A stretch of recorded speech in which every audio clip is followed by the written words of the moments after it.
Have you ever heard of table etiquette? Also Well, we known have as etiquetté. I looked up the spelling. etiquette. Well, we have. It is a thing widely spread and generated through many cultures and societal spaces. You often find it on a table, but sometimes you can have etiquetté at your parties. And today, that is what we are going to educate you on. Etiquetté. Dumb and Dumber Summer.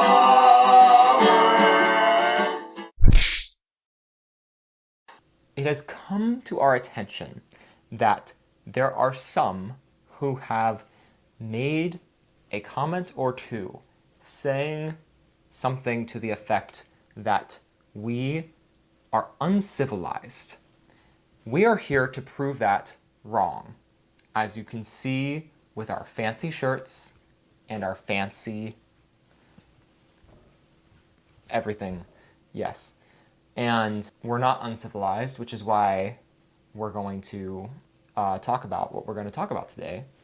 So what we have in front of us here today are a variety of shapes. What you'll notice is we have a triangle here, a big circle, a smaller circle, an oval type shape, if you can see that, 4 prongs, and a canife. These are all pretty advanced tools that you may never have actually used before, but in this context, we're using them a lot. So I'm going to go through the names of these other shapes here. This triangle is called a napkin. You'll see what it's used for in a second. This is a crystal glass. I don't know why they call it that because there's no crystals involved.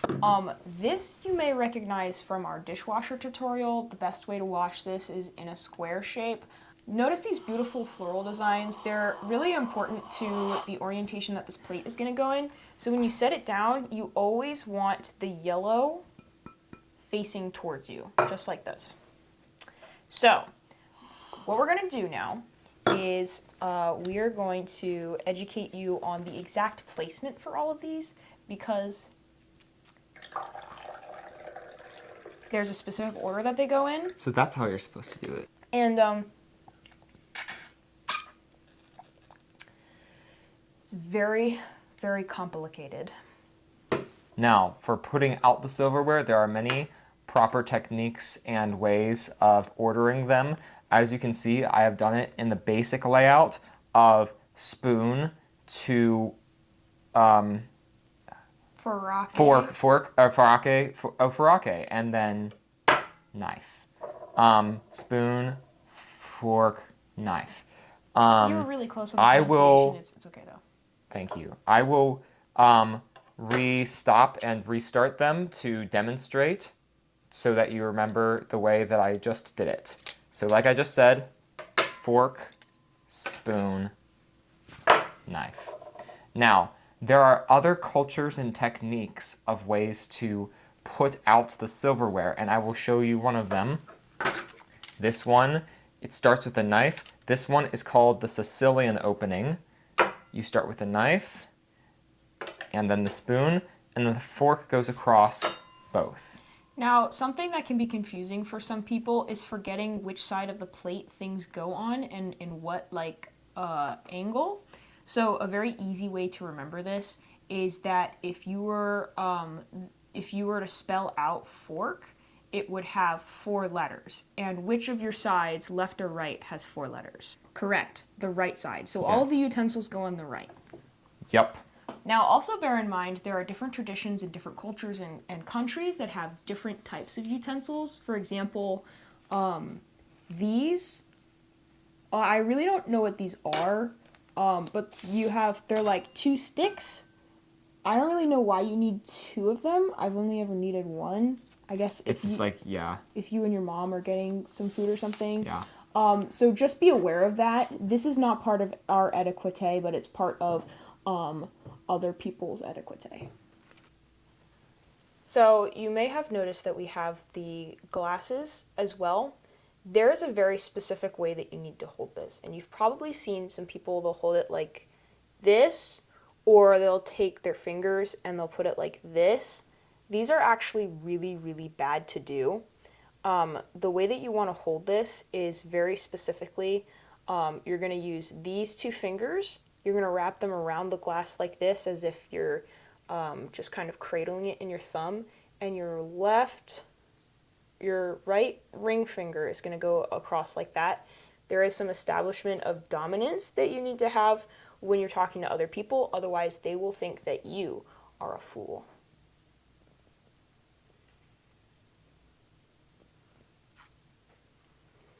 Now, another important part of etiquette is that the way that you sit in your chair is they call it a posture, and there is a standard posture that they always talk about having to have good etiquette, and that is to have your spine erect and your shoulders back, and to be looking straight ahead, and that is the standard posture. However, there are other postures in the world that you can attempt. And the first one is you can lean back and put your arms behind your head. This is called the relax or couch potato posture. There is the put your arms behind your back posture. There is the side saddle posture, which is more of a thing for ladies since they do side saddle. And then there is the crouching tiger posture, which is only done in some countries, but you go like this and you are crouching like a tiger when you eat your food. And sometimes, well, no, it's usually just one knee like that. Now, some other postures also include the inverted posture, which is a very special one where your chair goes like this, and you're going to keep one leg bent like this, and the other leg is going to rest on the chair next to you. You can't really see it, but it's there. And then you're going to be able to eat just like this. Some people don't like this posture because the back of the chair is in the way, but that to me is a skill issue. So now that we've got our inverted posture, our crouching posture, I'm going to introduce some really advanced posturizes to you because you should have all of this knowledge. Now I'm going to need a helper, so I'm going to go get that.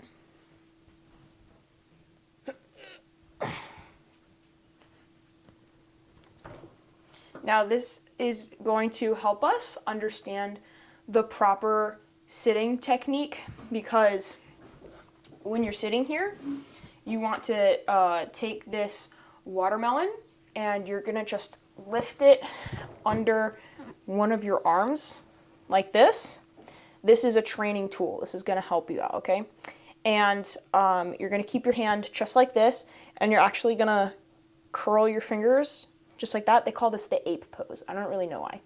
And the important thing with this posture is that when you grab things, you can't grab them like this. You have to grab everything like you're getting a fistful of it. So it has to be just like that. So I'm also going to show you what this looks like without the training tool. And this will make your arms very buff, by the way.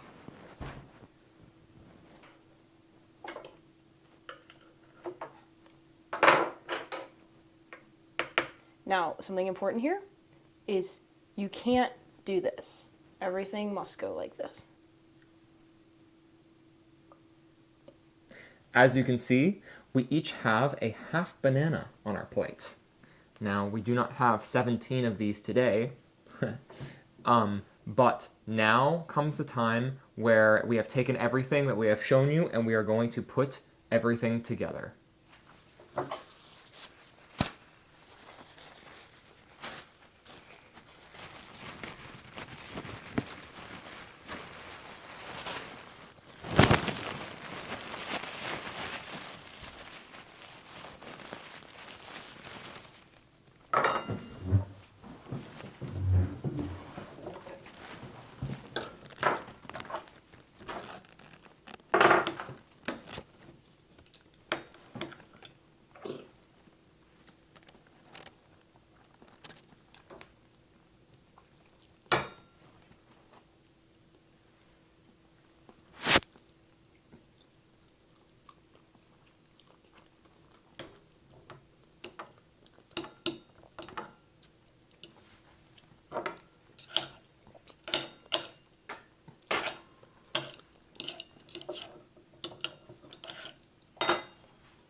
I don't get why anyone calls this uncivilized.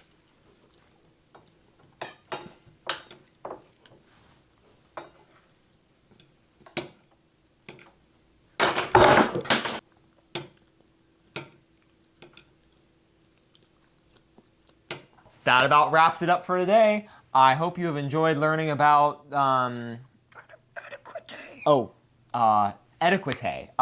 Yes, which is what we have taught you about today. You have learned many things from our wise councils of heads today, including the many postures, including the side saddle, the crouching tiger, the inverted, and the what was the watermelon? Yeah, the one that we use the watermelon training for, the monk. The monk.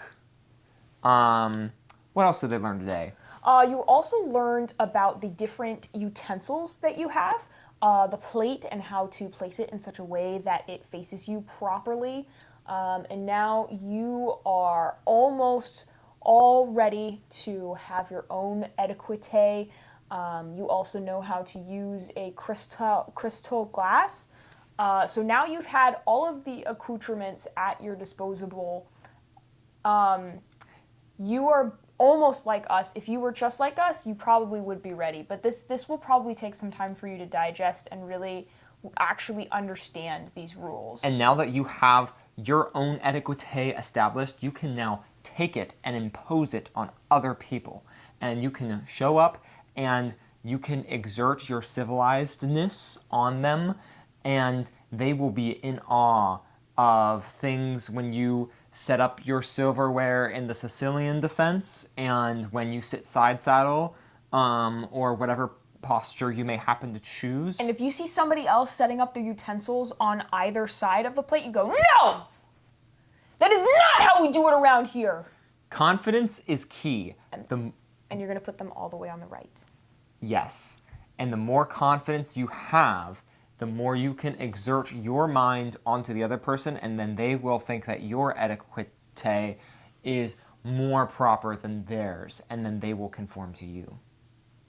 And that is how you do advanced societal pressuring, which should probably be another tutorial that we do Societal pressurizing is something that I have studied for a long time, and I am very, very adept at it. Actually, if you think about it, this video is basically a societal pressuring response to the people who told us that we were uncivilized, and now we are showing the world how uncivilized we are. I mean, how not civilized we are. Who's uncivilized now? Who's uncivilized now? Punk. Stoopy face. Yeah. Well,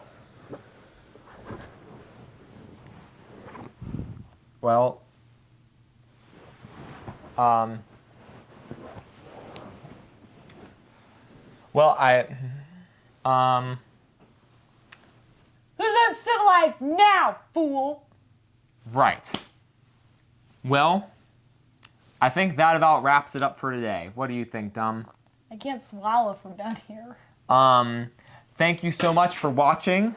And I hope that you take your etiquette to other people and share the wonders of etiquette and to other people, and that you also have confidence and posture in your advanced life and reckoning of skills to take with you to all of the grasslands that you may happen to walk across. Enjoy the rest of your existence. Peace! Bye!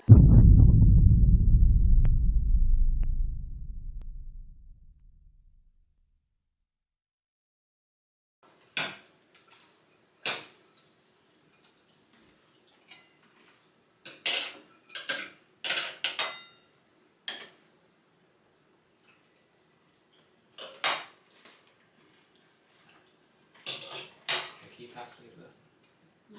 Yeah.